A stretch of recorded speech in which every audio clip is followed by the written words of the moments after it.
salam dan bahagia. Perkenalkan, saya Paulus Asriadi, Kepala SMP Negeri 2 Lambeleda, pelaksana program Sekolah Penggerak Angkatan 2 Kabupaten Manggarai Timur. Tujuan pelaksanaan program Sekolah Penggerak adalah mendorong proses transformasi pendidikan guna meningkatkan capaian pembelajaran peserta didik secara holistik, baik kognitif berupa numerasi dan literasi, juga peningkatan karakter. Untuk mewujudkan itu, terlebih dahulu harus meningkatkan kompetensi kepala sekolah dan guru. Salah satu upaya yang dilakukan oleh SMP Negeri 2 Lambeleda adalah meningkatkan kompetensi pedagogik dan profesional guru melalui kegiatan belajar bersama dan berbagi. Kegiatan ini telah berdampak bagi peningkatan hasil belajar peserta didik, bagi peningkatan kompetensi guru, dan juga dampak besar bagi sekolah SMP Negeri 2 Lambeleda. Untuk mengetahui seperti apa langkah yang harus dan sudah kami lakukan, mari kita saksikan melalui praktik baik yang akan dan sudah kami lakukan selama ini. Adapun langkah-langkah yang sudah kami lakukan di sini, yang pertama sekali membentuk komunitas belajar bersama. Setelah kami membentuk komunitas belajar bersama, menerapkan yang sudah kami pelajari secara bersama-sama di dalam pembelajaran. Setelah menerapkan di dalam pembelajaran itu, kami melakukan observasi dan umpan balik. Nah, setelah melakukan hal itu, kami melakukan evaluasi dan refleksi. Nah, langkah selanjutnya yang sudah kami lakukan adalah membuat jurnal secara bersama-sama. Nah, jurnal ini dilakukan oleh semua guru-guru, khususnya praktik baik yang sudah dilakukan oleh guru-guru pada komunitas SMP Negeri 2 Lambeleda, membentuk dalam satu jurnal, namanya Jurnal Cacambolo. Sebenarnya, apa yang membuat kami untuk melakukan praktik baik ini? Beberapa situasi ini mendorong dan menggugah hati kami para guru untuk melakukan praktik baik ini.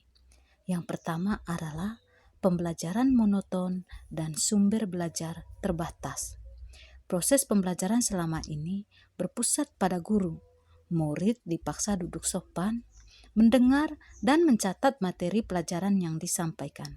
Sementara itu, pembelajaran berpihak kepada murid yang dapat mengembangkan potensi tidak nampak sama sekali.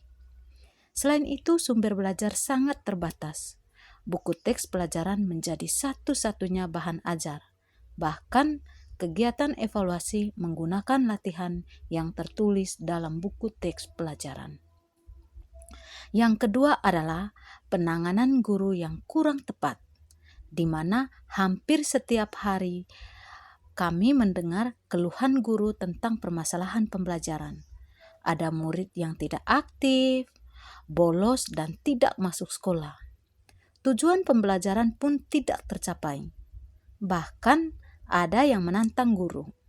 Untuk mengatasinya, seringkali melakukan tindakan kekerasan, baik fisik maupun verbal, yang membuat murid merasa takut dan gugup. Hal ini menyebabkan potensi murid tidak berkembang dalam proses pembelajaran. Atas dasar situasi-situasi yang sudah dipaparkan tadi, kami tergugah untuk melakukan praktik baik dengan aksi seperti berikut ini. Kegiatan pertama yang kami lakukan adalah membentuk komunitas belajar bersama. Setelah bergabung di program Guru Penggerak, kami membentuk komunitas belajar di sekolah. Awalnya, komunitas tidak memiliki aktivitas. Guru tidak tertarik belajar dan berbagi.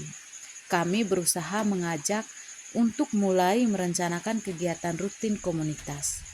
Kini semangat sudah nampak. Memiliki program rutin setiap hari Sabtu pada minggu ketiga dalam bulan kami belajar dan berbagi. Melalui kegiatan ini, kami memperoleh praktik baik dari sesama guru. Dan kedua yang kami lakukan adalah menerapkan yang telah dipelajari dalam pembelajaran. Praktik baik yang telah diperoleh dari belajar bersama diterapkan dalam proses pembelajaran di kelas. Ternyata para guru dapat merasakan dampaknya. Guru mampu menemukan solusi terhadap permasalahan pembelajaran yang selama ini muncul dan dengan kreatif mampu mengelola pembelajaran dengan baik dan berdampak pada peserta didik, sehingga terwujudnya proses pembelajaran yang menyenangkan dan hasil belajar meningkat. Langkah yang ketiga adalah kegiatan observasi kelas dan umpan balik. Observasi kelas dalam bentuk tim. Ada guru yang bertugas mengajar dan 2-3 orang guru adalah sebagai observer atau pemantau. Pemantau menyiapkan instrumen yang akan diamati, mencatat tindakan dalam proses pembelajaran. Setelah pembelajaran selesai, melakukan umpan balik, menyampaikan hal yang sudah baik dan perlu dikembangkan serta masukan positif lainnya. Langkah yang keempat adalah praktik evaluasi dan refleksi. Evaluasi dan refleksi rutin setiap akhir bulan. Evaluasi mengukur ketercapaian program kerja tahunan. Refleksi mengukur kinerja guru secara pribadi. Pedoman refleksi bervariasi, tetapi intinya memuat 5 hal penting, yaitu 1. Apa yang sudah baik. Yang kedua adalah apa yang belum baik. Yang ketiga adalah apa tantangan yang sering terjadi. Yang keempat, bagaimana cara mengatasi tantangan itu. Yang kelima, apa rencana tindak lanjut dari Bapak dan Ibu guru. Setiap guru diberi kesempatan untuk membacakan hasil refleksinya. Langkah yang kelima adalah membuat jurnal sederhana, yaitu jurnal cacambolot. Jurnal sederhana yang dirintis oleh sekolah berisi karya dan praktik baik guru dan terbit 2 bulan sekali. Cacambolot artinya mengatasi permasalahan. Bapak dan Ibu guru hebat. Ternyata praktik baik ini sangat berdampak bagi peserta didik dan juga bagi guru.